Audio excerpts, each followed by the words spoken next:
Good evening. I'm Adrien Sala, and you're listening to WikiSleep YouTube. If you're enjoying our channel but hate the ads, all of our episodes are available ad-free through our WikiSleep app, which you can find easily by clicking the links below or visiting wikisleep.com. The app has more unique sleep support, including meditations, breath work, ambient sounds, white noise, exclusive episodes, and so much more.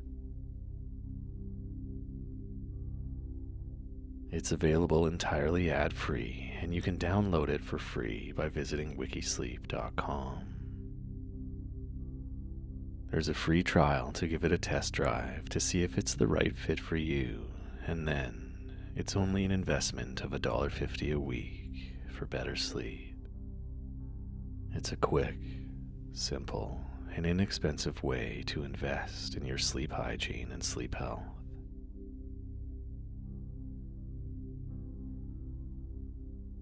As we begin, I recommend taking a moment to get comfortable.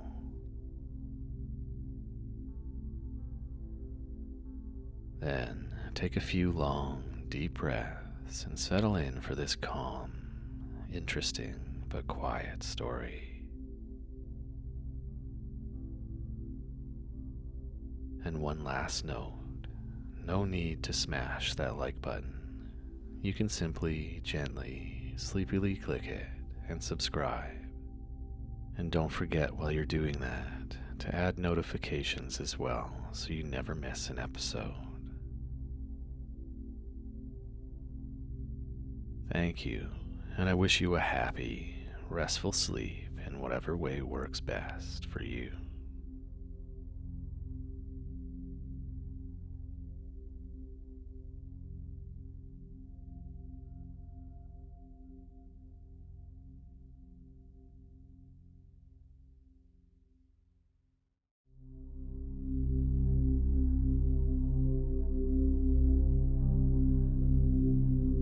Good evening. I'm Adrien Sala, and tonight I'm going to read to you about Edgar Allan Poe, an American writer, editor, and literary critic famous for his tales of mystery and the macabre.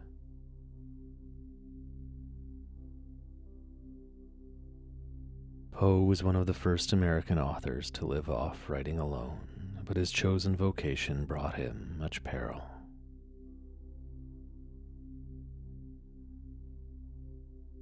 Found delirious on the streets of Baltimore in clothes that were not his own days before he died, the true character of Poe persists as a mystery.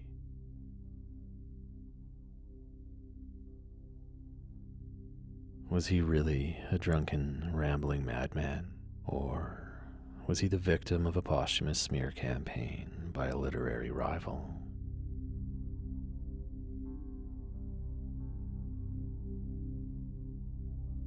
As we begin, take a deep breath in, close your eyes, and as you breathe out, settle into a comfortable position and try to let go of whatever is on your mind.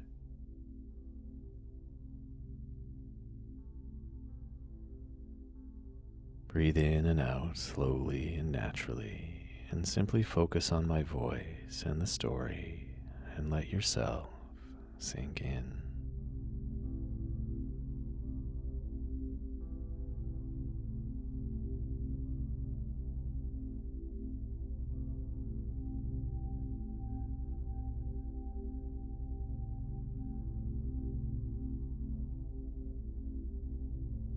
Edgar Allan Poe was born in Boston on January 19, 1809, and was the second child of English-born actress Elizabeth Arnold Hopkins Poe and actor David Poe Jr.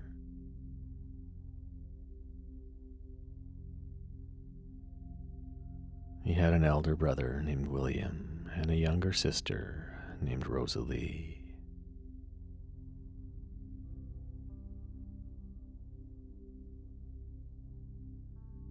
Sadly for young Poe, his father abandoned the family when he was just a year old, and his mother died a year later from consumption.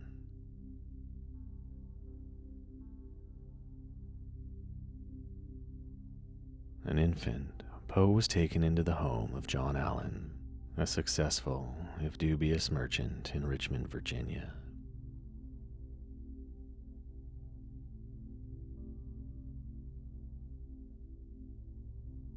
The Allans served as a foster family and gave him the name Allan as a middle name, though they never formally adopted him.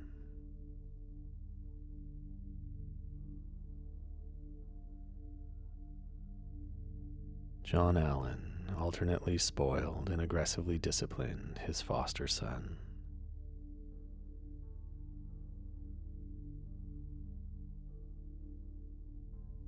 In 1815, the family sailed to Britain, where Poe attended grammar school for a short period in Irvine, Scotland, before rejoining the family in London in 1816.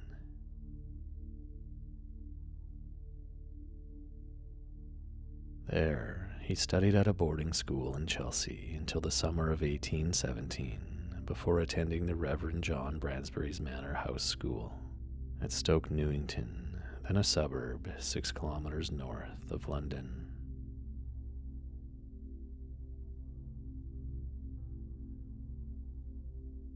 A few years later, in 1820, the Allans moved back to Virginia.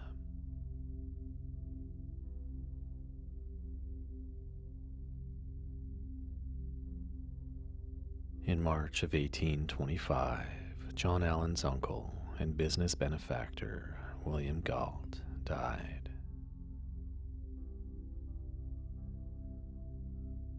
He was said to be one of the wealthiest men in Richmond and left Allan several acres of real estate that had the equivalent value of $17 million today.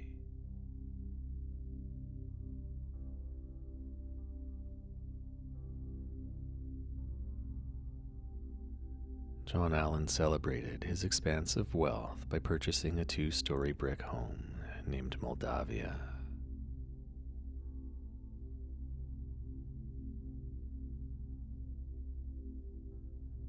Shortly thereafter, Poe registered at the University of Virginia in February 1826 to study ancient and modern languages.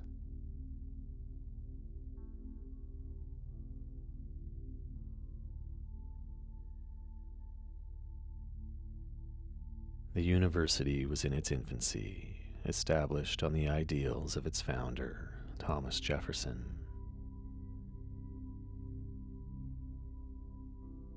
It had strict rules against gambling, horses, guns, tobacco, and alcohol, but these rules were generally ignored.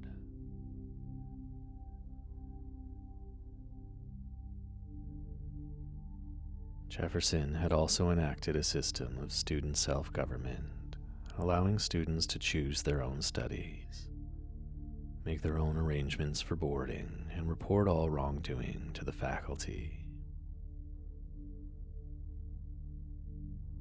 The system resulted in chaos, and there was a high dropout rate.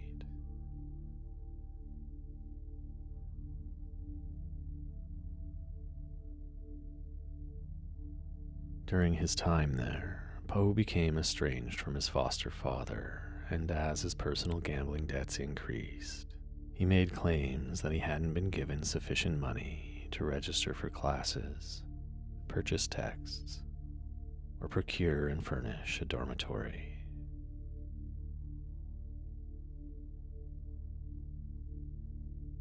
Begrudgingly, his father sent additional money and clothes, but Poe's debts increased. He gave up on the university after a year, but didn't feel welcome returning to Richmond.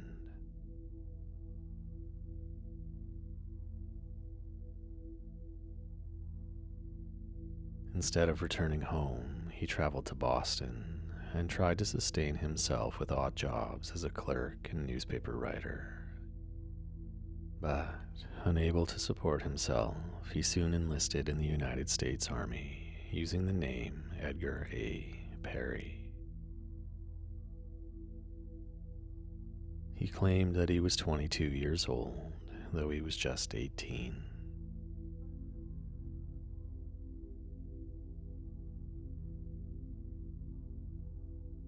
He first served at Fort Independence in Boston Harbor for $5 a month.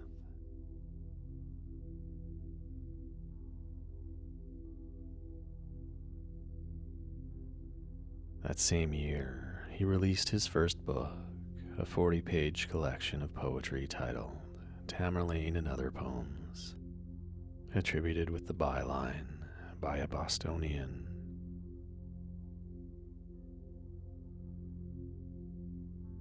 Only 50 copies were printed, and the book received virtually no attention.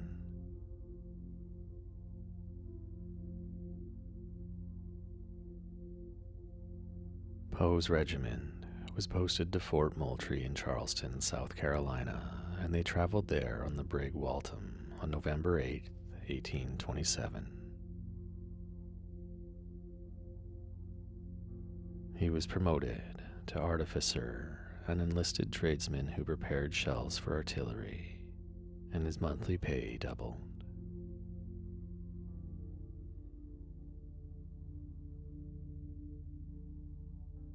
He served for 2 years and attained the rank of sergeant major for artillery, but he sought to end his 5-year enlistment early.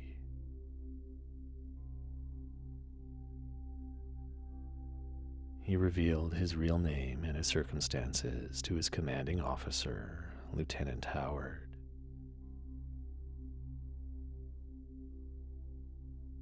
But Howard would only allow Poe to be discharged if he reconciled with his foster father, John Allan.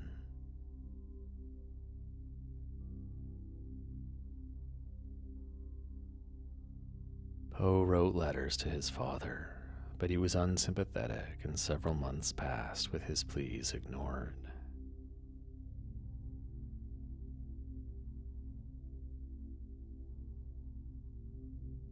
Then, on February 28, 1829, Poe's foster mother, Frances Allan, died.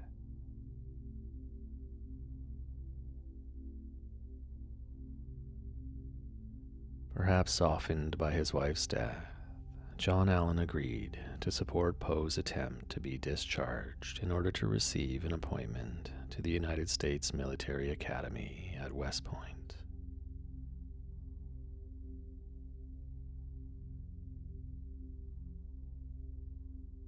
He was finally discharged on April 15, 1829, after securing a replacement to finish his enlisted term for him.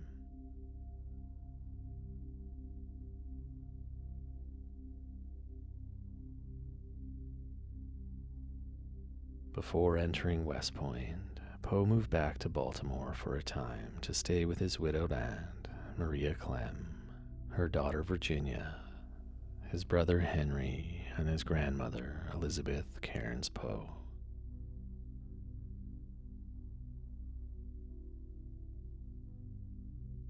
During this time, he published his second book, Al-Araf, Tamerlane and Minor Poems.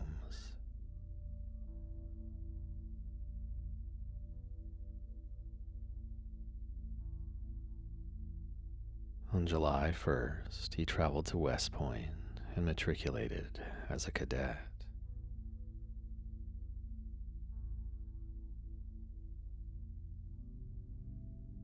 Later that year, his foster father married Louisa Patterson.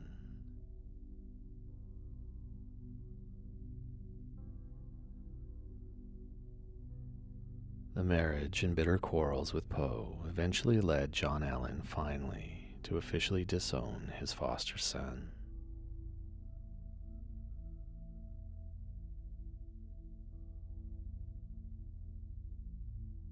His personal life in turmoil, Poe decided to leave West Point by purposely getting court-martialed.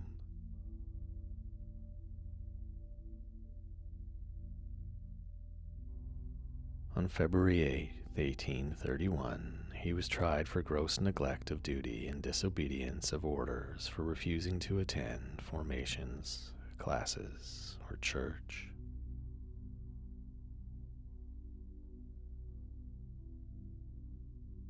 He tactically pleaded not guilty to induce dismissal, knowing that he would be found guilty.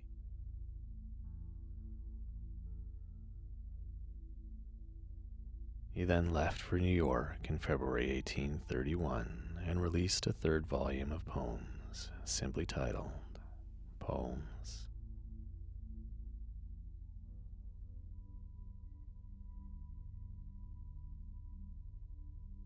The book was financed with help from his fellow cadets at West Point, many of whom donated 75 cents to the cause, raising a total of $170, worth roughly $4,600 today.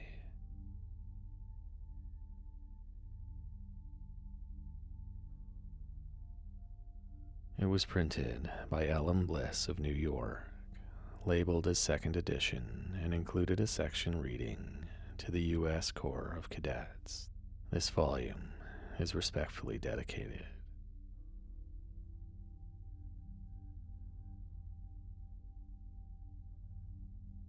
After its publication, Poe returned to Baltimore to his aunt, brother, and cousin in March 1831.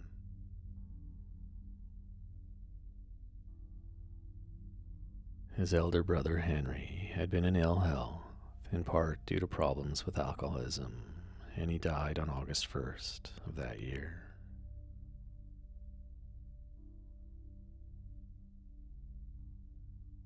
After his brother's death, Poe began more earnest attempts to start his career as a writer, but he chose a difficult time in American publishing to do so.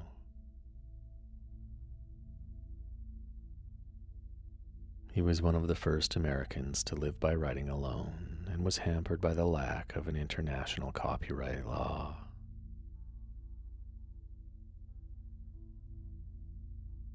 Publishers often produced unauthorized copies of British works rather than paying for new work by Americans.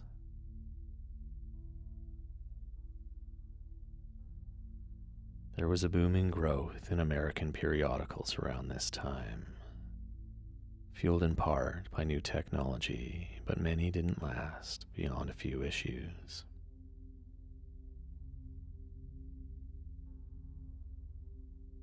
Publishers often refused to pay their writers or paid them much later than they promised, and Poe repeatedly resorted to humiliating pleas for money and other assistance.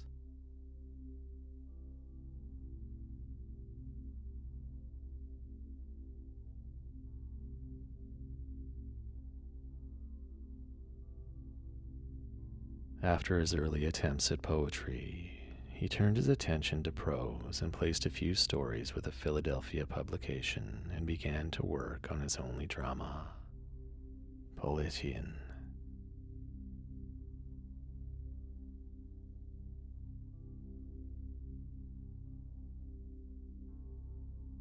The Baltimore Saturday Visitor awarded him a prize in October 1833 for his short story, A Message Found in a Bottle.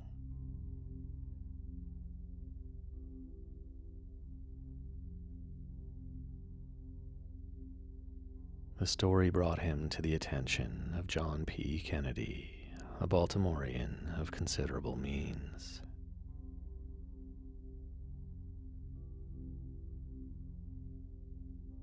Kennedy helped Poe place some of his stories and introduced him to Thomas White, editor of the Southern Literary Messenger in Richmond, Virginia.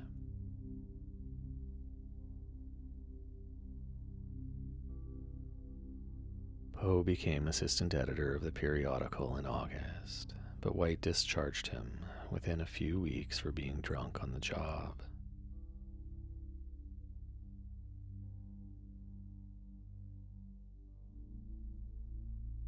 He then returned to Baltimore, where he obtained a license to marry his cousin, Virginia Clem, on September 22nd, 1835. He was 26 and she was just 13.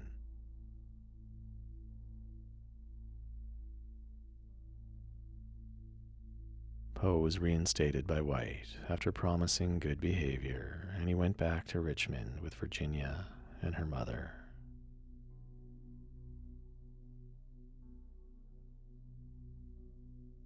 Poe remained at the Messenger until January 1837 and published several poems, book reviews, critiques, and stories in the paper.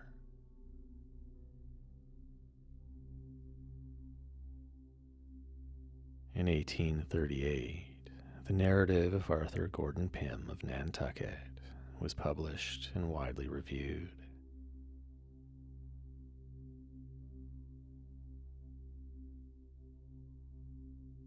The following summer, Poe became assistant editor of Burton's Gentleman's Magazine, where he published numerous articles, stories, and reviews.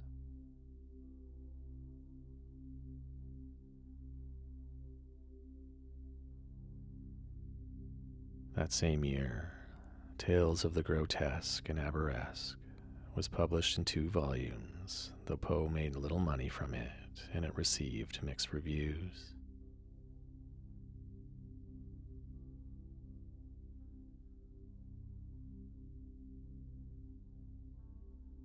Poe left Burton's after about a year and found a position as assistant at Graham's magazine.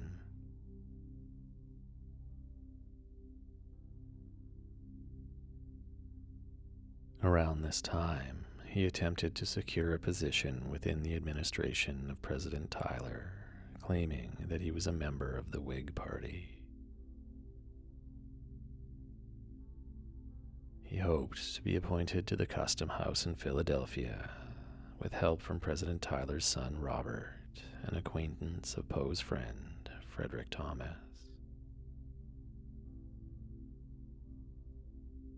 But Poe failed to show up for a meeting with Thomas to discuss the appointment in mid-September of 1842, claiming to have been sick, though Thomas believed that he had been drunk.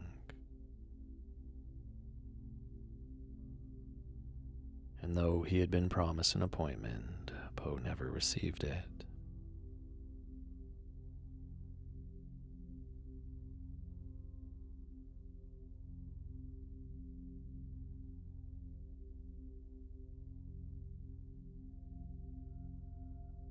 One evening in January 1842, Poe's wife, Virginia, showed the first signs of consumption while singing and playing the piano, which Poe described as breaking a blood vessel in her throat.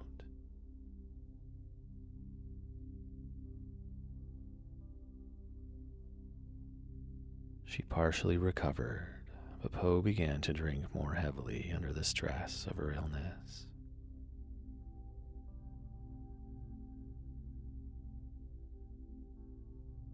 He left his position at Graham's and returned to New York, where he worked briefly at the Evening Mirror before becoming editor of the Broadway Journal, which he would later come to own.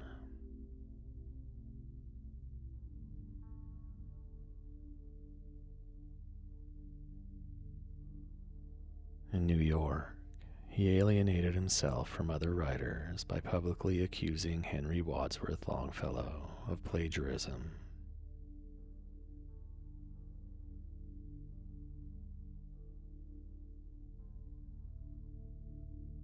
Then, on January 29, 1845, his poem, The Raven, appeared in the Evening Mirror and became a popular sensation.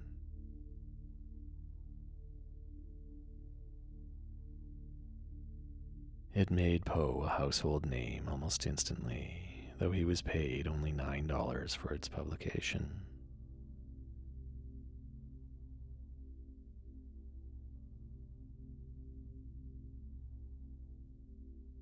The Broadway Journal eventually failed in 1846, and Poe, now 35 years old, moved to a cottage in Fordham, New York, in what is now the Bronx.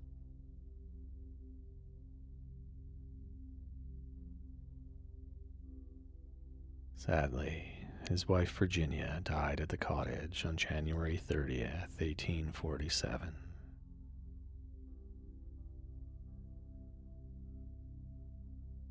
Biographers and critics often suggest that Poe's frequent theme of the death of a beautiful woman stems from the repeated loss of women throughout his life, beginning with his wife.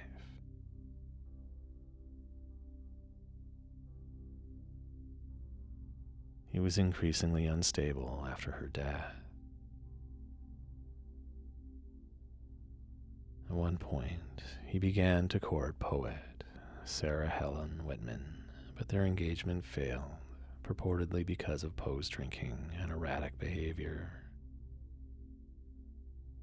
There is also strong evidence that Whitman's mother intervened and did much to derail their relationship.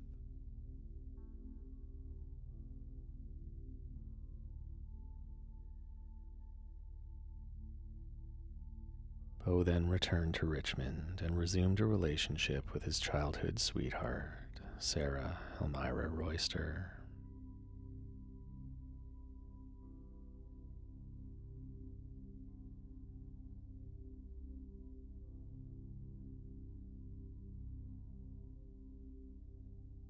Poe's best-known fiction works are Gothic, adhering to the genre's conventions to appeal to the public taste.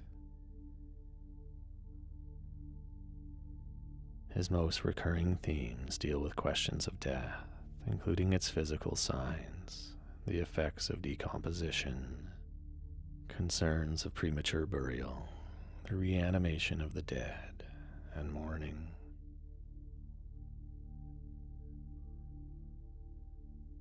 But beyond horror, he also wrote satires, humor tales, and hoaxes.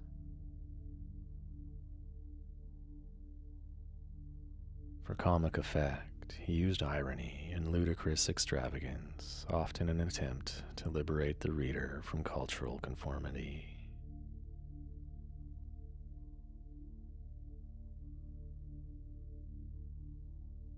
He also reinvented science fiction, responding in his writing to emerging technologies such as hot air balloons in The Balloon Hoax.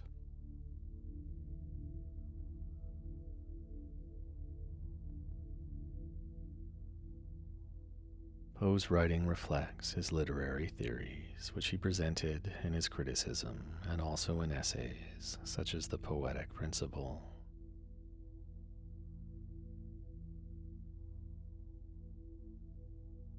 He disliked didactism and allegory and believed that meaning in literature should be an undercurrent just beneath the surface.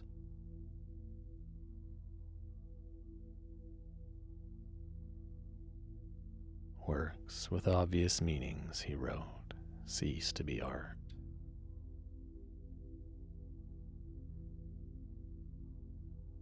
He believed that work of quality should be brief and focus on a specific single event.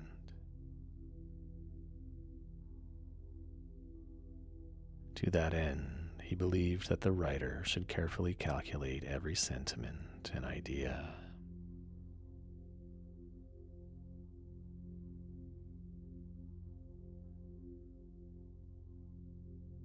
He became particularly respected in France, in part due to early translations by Charles Baudelaire, whose translations became definitive renditions of Poe's work throughout Europe.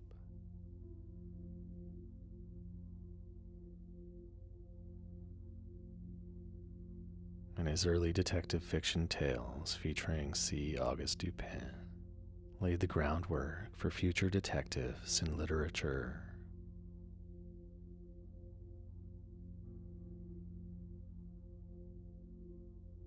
Sherlock Holmes author Sir Arthur Conan Doyle said, "Each of Poe's detective stories is the root from which a whole literature has developed.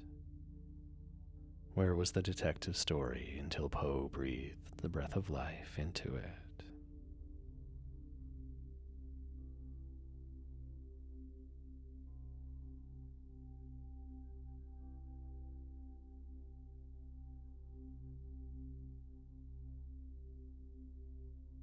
On October 3rd, 1849, Poe was discovered delirious on the streets of Baltimore, in great distress and in need of immediate assistance, according to Joseph W. Walker, who found him.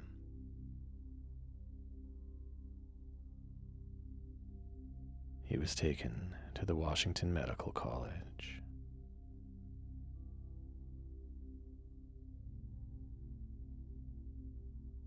Incoherent, he was unable to explain how he came to be in his dire condition, or why, oddly, he was wearing clothes that were not his own.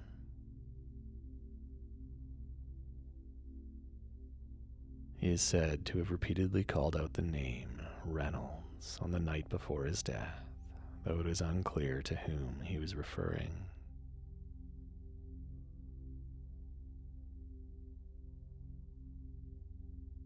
All medical records have been lost, including his death certificate, though he is known to have died on October 7th, 1849, just 4 days after being found on the street.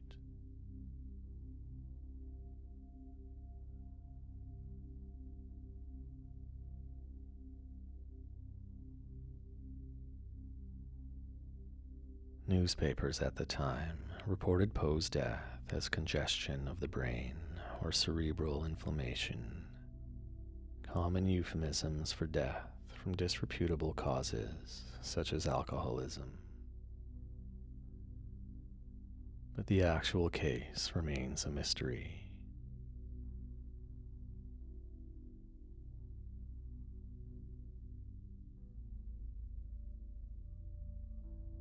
Immediately after his passing, a literary rival, Rufus Wilmot Griswold, wrote a slanted, high-profile obituary under a pseudonym.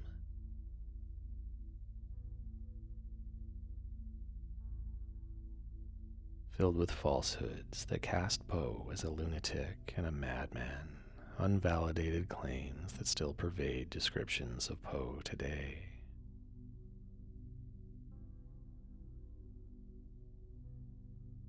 Griswold described him as a person who walked the streets in madness or melancholy, with lips moving in indistinct curses, or with eyes upturned in passionate prayers, never for himself, for he felt, or professed to feel, that he was already damned.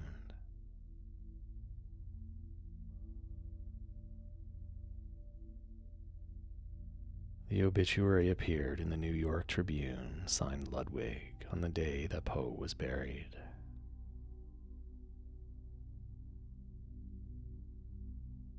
The piece began, "Edgar Allan Poe is dead. He died in Baltimore the day before yesterday. This announcement will startle many, but few will be grieved by it."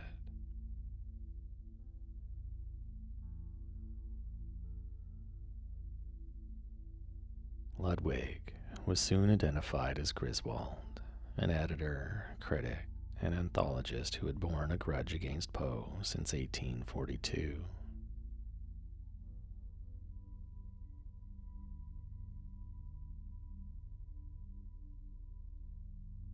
After Poe's death, Griswold convinced Poe's mother-in-law to sign away the rights to his works.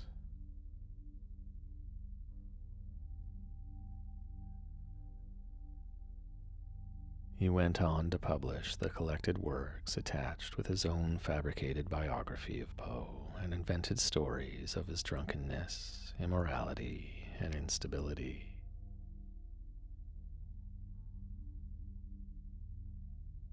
He wrote a biographical article of Poe called Memoir of the Author, which he included in an 1850 volume of the collected works of Poe.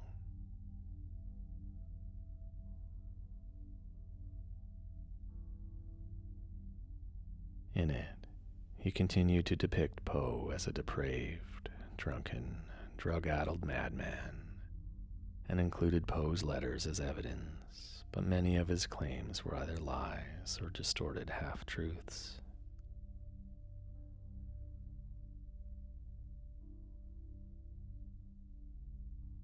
Griswold's book was loudly denounced by those who knew Poe well, yet despite the objections of his friends, it became the accepted biographical source.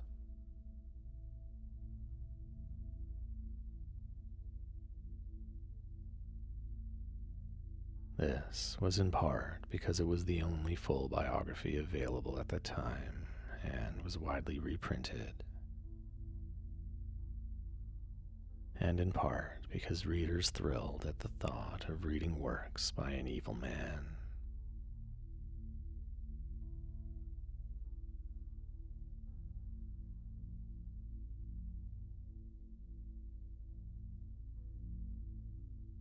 Many letters that Griswold presented as proof of Poe's madness were later revealed to be forgeries.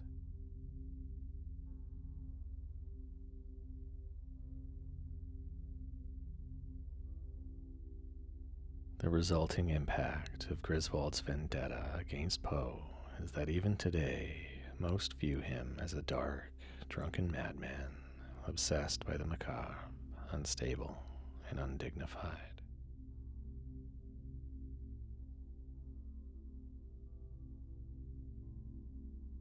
The sad truth is that while his work explored many of these themes, as a person, he is very likely to have been more honorable than we'll ever know.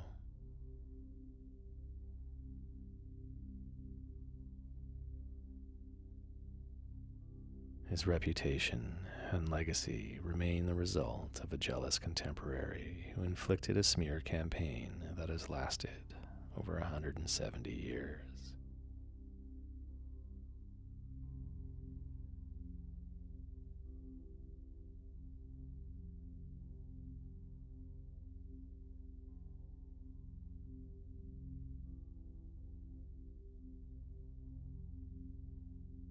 Writer, critic, essayist, and one of the first truly literary icons of America, Edgar Allan Poe was just 40 years old when he died.